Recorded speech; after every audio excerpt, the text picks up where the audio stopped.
Alright, well, back with another segment here, I guess. I got a lot more snow accumulated here. Visibility's dropped a little bit more. And I'm getting pelted in the face with snow right now.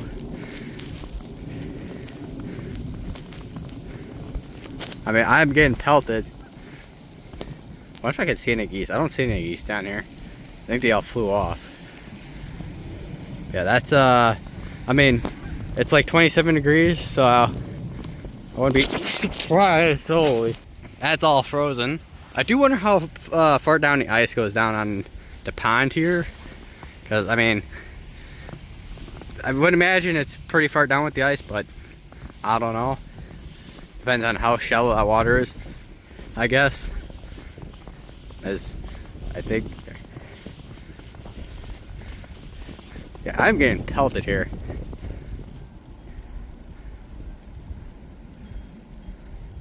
Well, I'm down closer by the pond. And, yeah, I mean, definitely looks like more like a slushy compared to like solid ice. And just going by that right there, definitely does not seem like this is like frozen that far down. And just the look of the ice in general.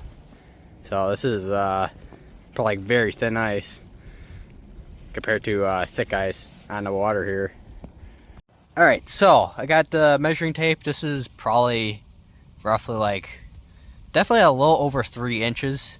This probably be much higher when get to later, probably up to 4 inches maybe. We'll see.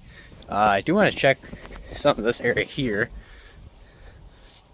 It's about, seems like the same, maybe. Yeah, it's about like the same in these areas. So about like 3-ish inches of snow, or well, a little over 3 inches of snow. Don't know what the exact measurement is, but definitely, I mean, for what we have right now, it's a pretty good accumulation of snow.